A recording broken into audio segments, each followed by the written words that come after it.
When the sun comes up in Tennessee, there's no telling where he'll be. Maybe on some bayou way down in Louisiana, somewhere off the Florida Keys, fishing in the deep blue sea.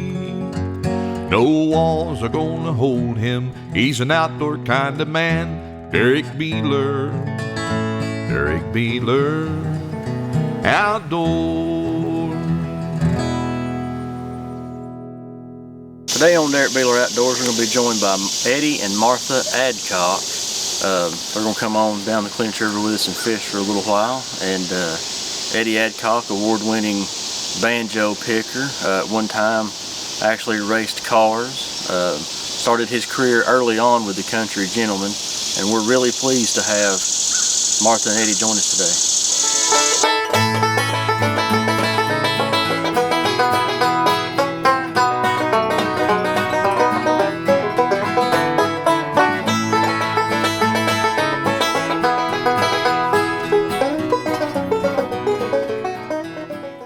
I'd like to welcome everybody into the program today. We're down here on the Clinch River below Norris Dam doing a little trout fishing with Eddie and Martha Adcock. How y'all doing?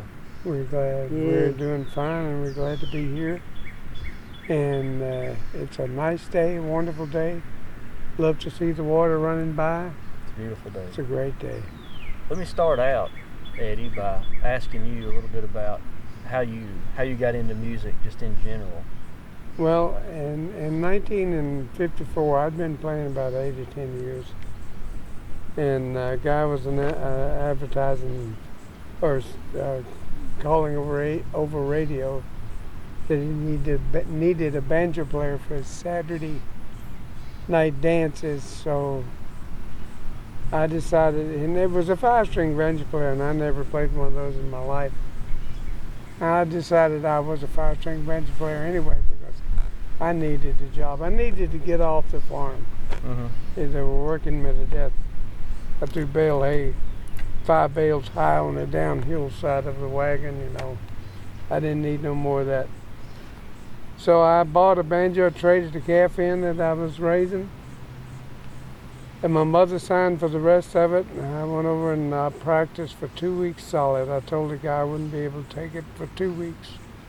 2 weeks I worked like hell. I got there, pardon my French, I got there and played for the guy, and he said, "You ain't no 5-string banjo player." Busted my bubble. However, he said, I can tell you're a musician, and I think you'll be able to play the 5-string banjo in pretty short time, which I was able to do. So that's how I got in the music business, and from there, Don Reno come by and heard me playing one day, come by the radio station, went to WRVA in Richmond, Virginia, got me a job with Mac Wiseman. I went from Mac Wiseman to other people, and then to Bill Monroe, and then to the Country Gentlemen. That's how I got into the business. Martha, Eddie shared a little information on his music history. Would you like to share a little with us? Well, my family was a musical family.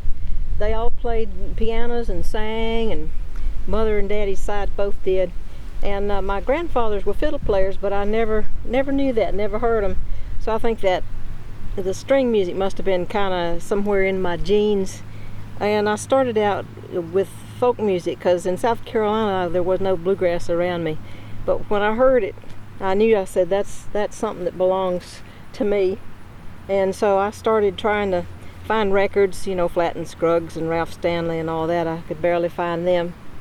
And I just enjoyed it so much and started trying to play it, you know, little lead guitar on and that kind of thing, and started going to the festivals, and that was it. I really kind of never wanted to be anyplace else. And Eddie and I met quite a few years ago now, and we've picked together ever since then. Let me ask you guys a little bit about how Eddie and Martha Adcock all came together and what it is today. Well, I had a group called Second Generation, which was the first newgrass group. That was before Sam Bush or any of them started, and it was a newgrass group.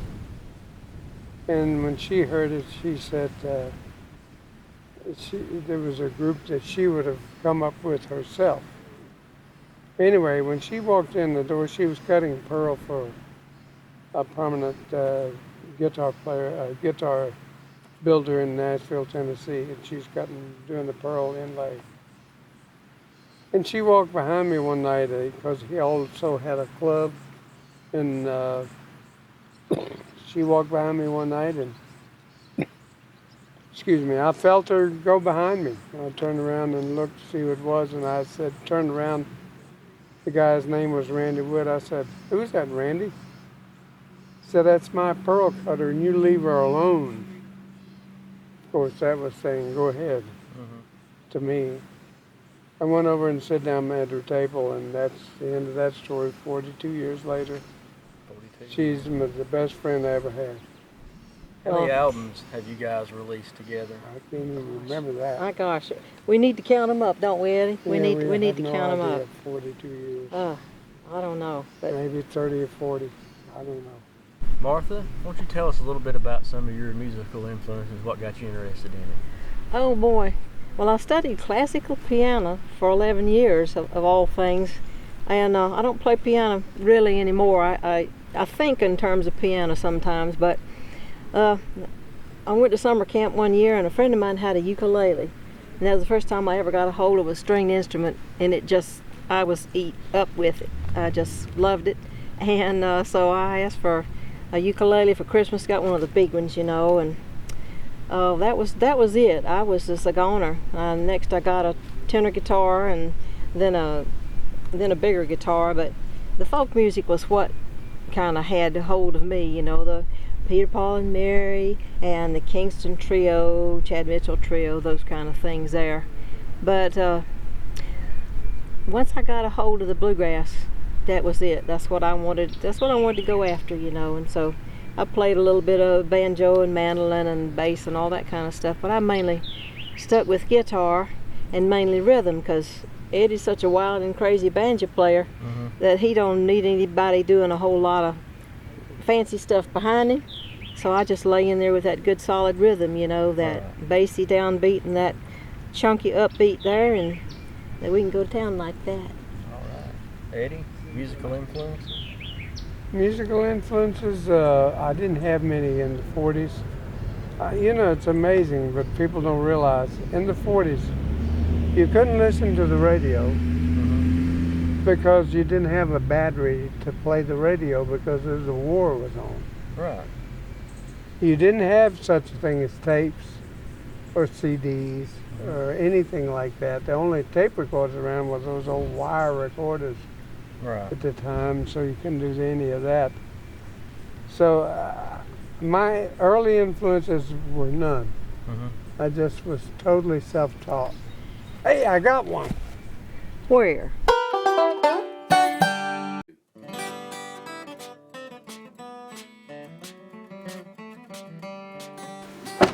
Boy, that's a nice truck. Where'd you get that? That is a 2015 Toyota Tundra with the iForce V8 5.7 liter.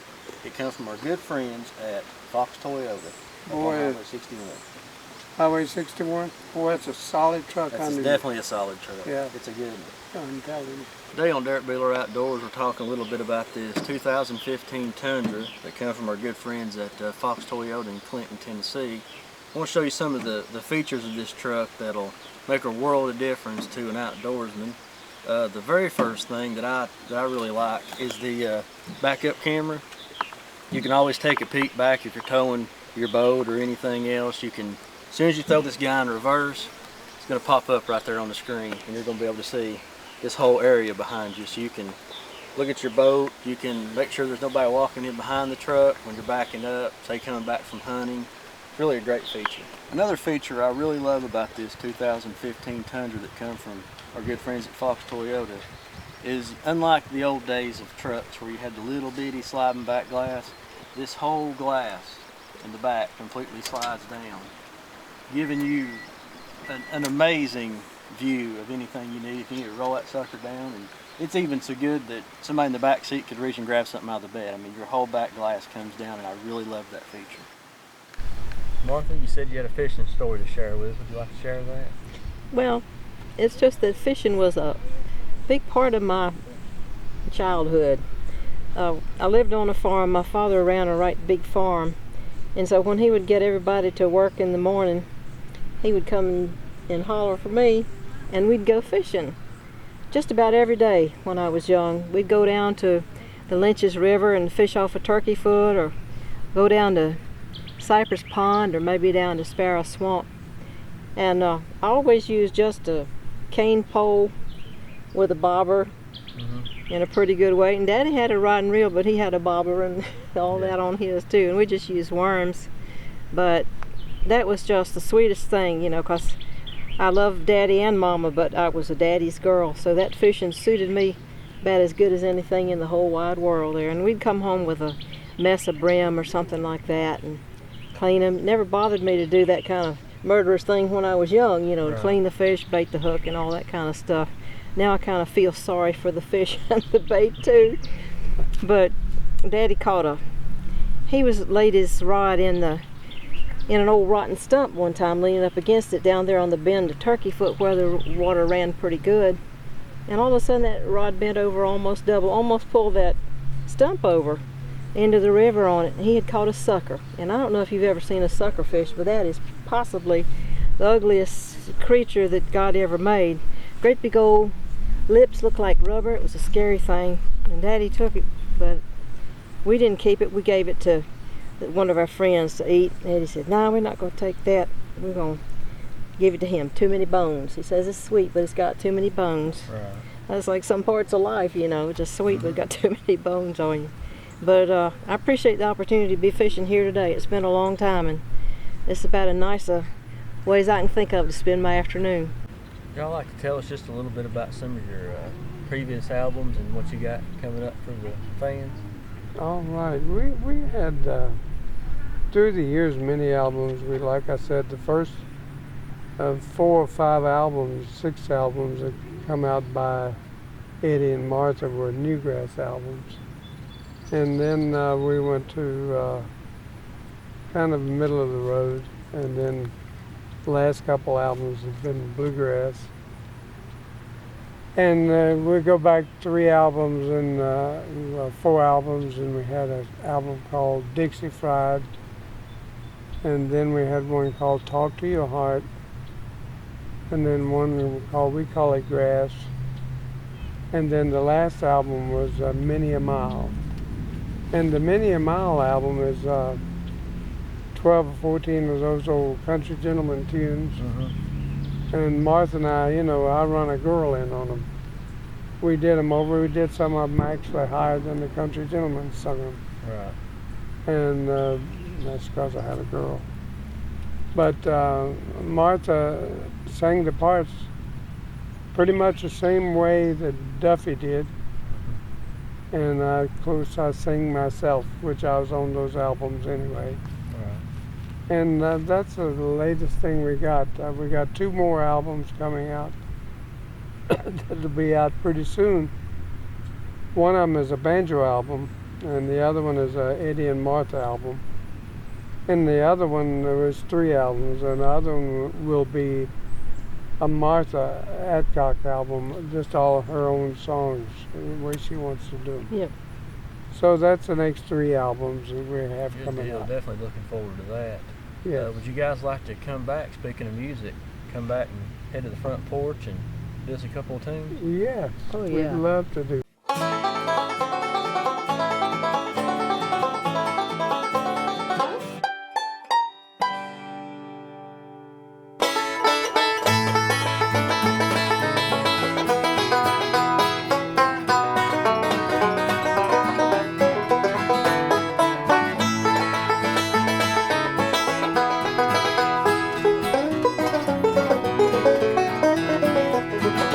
Darling, how can I stay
thank you both once again for fishing with us today. We, Good time. Our pleasure to we be here. enjoyed it. It was a great time. Good deal. You want to tell us a little bit about Deering Banjo? Oh, they're Eddie? a great banjo company. They're our sponsors, and they're our friends, and they make the best banjos in the world. Good deal. Any other endorsement sponsors you'd like to tell us about? Well, sure. People help keep us on the road. People like D'Addario Strings and Tuners and Shub Capos make us wonderful products. And let's see, Gibson Guitars and Dogwood Straps and Colorado Cases and our record company, Patuxent, and of course our friends and fans that are always so good to us. Definitely. We'd love to have you back again sometime as Glad to well. be. Well, Thanks. we can come back. I'd like to thank some of our sponsors here. MidwesternTrucks.com. Log on to there, get yourself one of these hats. Fox Toyota, right down the road here from the old peddler's shops, provided the beautiful truck that we use today. And while you're at Fox Toyota, come right down the road, Highway 61, and check out the old peddler's shop right here where our front porch set is located, and you can browse here all day. You sure can. Hey, let's do another song. I'd like that. All right, good enough. All right.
When the sun comes up in Tennessee, there's no telling where he'll be.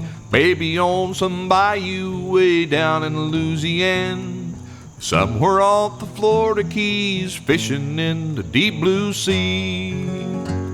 No walls are gonna hold him. He's an outdoor kind of man. Derrick Beeler, Derrick Beeler, outdoor.